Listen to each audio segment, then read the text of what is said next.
Good afternoon, everyone, and thank you for joining.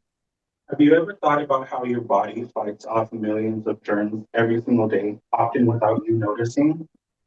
Even though we can't see or feel them, our bodies are covered in millions of microorganisms. Some of them harmless, some of them dangerous. Whether we realize it or not, our immune system is constantly working to keep us safe. As a pre-nursing major, I've completed courses related to this topic.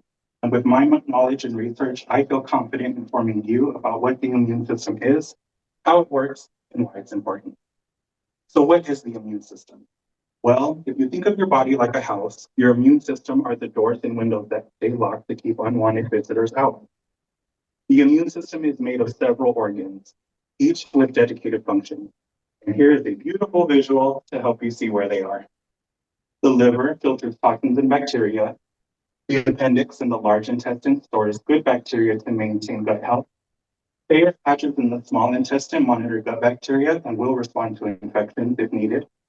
The spleen filters blood and stores white blood cells. Bone marrow produces B cells, while the thymus matures T cells. Your tonsils in your mouth can catch bacteria entering, and lymph nodes here mobilize the T and B cells throughout your body. To understand how this all works, we'll look at the two main components of the immune system, innate and adaptive immunity. According to the National Library of Medicine, innate immunity can be briefly explained as the body's first line of defense, like a house's locked doors and windows. While adaptive immunity is specialized, accurate, and targeted, like calling the police for help. In other words, everyone is born with innate immunity, but adaptive immunity is something acquired over time. The components of innate immunity's first lines of defense include the skin, mucosal membranes, natural killer, and phagocytic cells.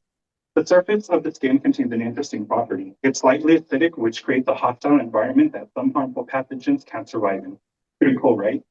If a pathogen lands in the eyes or mouth, mucosal membranes and antibodies can neutralize it. According to OpenStack's microbiology, mucosal membranes produce lysozyme, an enzyme that can break down bacterial cell walls. And while you may be thinking that out of the millions of bacteria and viruses that want to get inside us, surely the mucosal membranes can do all the work. And you are correct. This is where natural killer and phagocytic cells come to assist. Natural killer cells are like their function, as their name is implied. They're naturally occurring, don't require activation, and are simply there all the time. Their job is to patrol the body, looking for anything that doesn't belong. According to osmosis.org, natural killer cells can quickly identify an invader, since all healthy cells within the body contain an identifying marker called MHC1. But when a natural killer cell comes across a bacteria that does not display an MHC1, it will release enzymes to destroy it. Imagine if you threw a big party at your house and told everyone to wear a special wristband so they can get into the party. Security at the door will check their wristband and let them in accordingly. But your neighbor, Karen, who wasn't invited, sneaks in through the side gate to help herself to some free food. Security patrols the party, they find Karen and ask her where her wristband is. She tries to come up with every excuse, but security knows only those with the wristband can be at the party, and they quickly escort her out. Sorry, Karen, you gotta go. This is similar to how natural killer cells identify who belongs and who doesn't. But surely natural killer cells can't fight all pathogenic battles. This is where phagocytic cells come into the picture.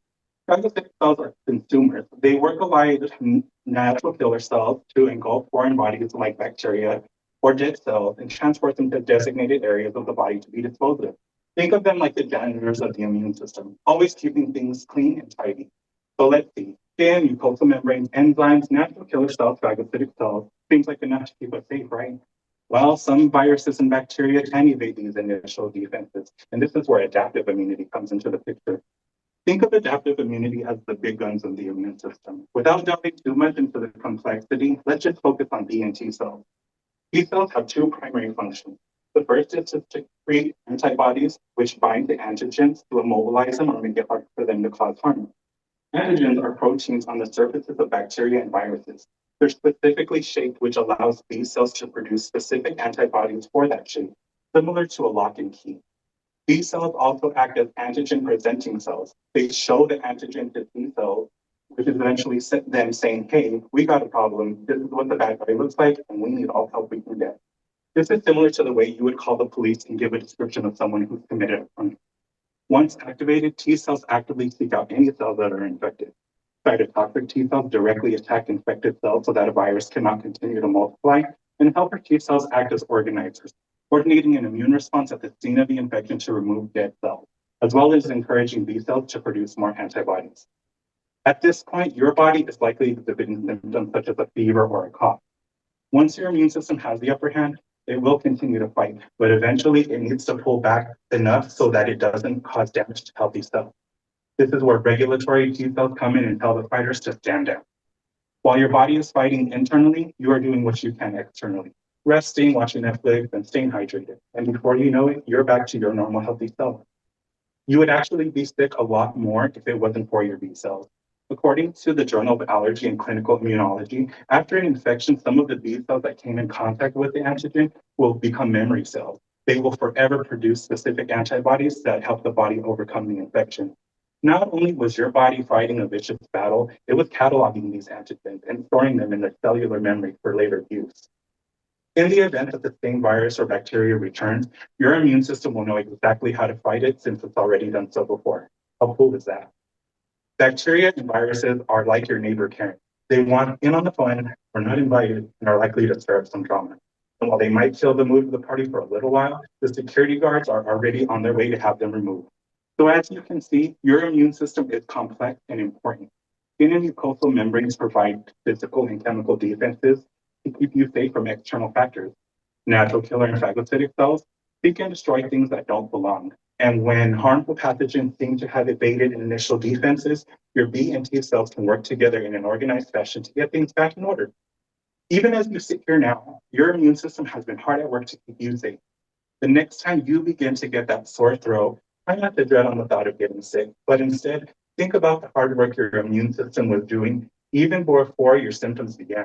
Rest assured, your body knows exactly what to do to get you feeling better. Thank you.